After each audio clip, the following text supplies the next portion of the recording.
IAS തലപ്പത്തെ തുറന്ന പോരിൽ കൂടുതൽ വിവരങ്ങൾ 24-ന്. ഫയലിൽ അഭിപ്രായം എഴുതാൻ N. പ്രശാന്ത് IASനെ വിലക്കി additional chief secretary A. Jayathilak ഒപ്പിട്ട നോട്ട് 24-ന് ലഭിച്ചു. ജയതിലക് കുറിപ്പിറക്കിയത് 2024 മാർച്ച് 7-ന്. ഉദ്യോഗസ്ഥർക്കിടയിലും പൊതുജനങ്ങൾക്കിടയിലും വർഗീയ ചേരിതിരിവുണ്ടാക്കാൻ ശ്രമിച്ചെന്ന് കാട്ടി K. ഗോപാലകൃഷ്ണൻ IASനെതിരെ വീണ്ടും പോലീസിൽ പരാതി. ഇടുക്കി മാട്ടുപ്പെട്ടിയിൽ സീപ്ലെയിൻ ഇറക്കിയതിൽ എതിർപ്പ് കടുപ്പിച്ച് വനംവകുപ്പ്. അതീവ പരിസ്ഥിതി ലോല മേഖലയിൽ പദ്ധതി നടപ്പാക്കുന്നത് മനുഷ്യ-മൃഗസംഘർഷം കൂട്ടുമെന്ന് റിപ്പോർട്ട്. ദേശീയ വന്യജീവി ബോർഡിന്റെ അനുമതിയോടെ മറ്റൊരിടത്ത് സീപ്ലെയിൻ ഇറക്കാമെന്നും വനംവകുപ്പ്. ജില്ലാ കളക്ടർക്ക് റിപ്പോർട്ട് കൈമാറി. വായുമലിനീകരണത്തിൽ വലഞ്ഞ രാജ്യതലസ്ഥാനം. നിയന്ത്രണങ്ങൾ കടുപ്പിക്കും. ഡൽഹിയിൽ മലിനീകരണ വിരുദ്ധ നടപടികൾ പ്രഖ്യാപിച്ചു. നാളെ രാവിലെ 8 മണി മുതൽ നിയന്ത്രണങ്ങൾ നടപ്പിലാക്കും. കോഴിക്കോട് 2 ഇടങ്ങളിലായി വൻ ചന്ദനവേട്ട. 65 കിലോ ചന്ദനത്തടികളുമായി 7 പേർ പിടിയിലായി.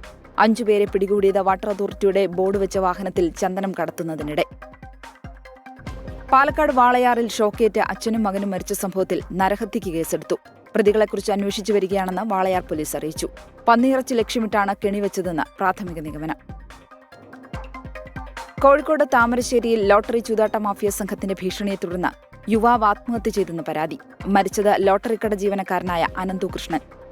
ലോട്ടറി ചൂതാട്ട മാഫിയയുമായി അനന്തുവിന് സാമ്പത്തിക ഇടപാടുകൾ ഉണ്ടായിരുന്നുവെന്ന് ആരോപണം.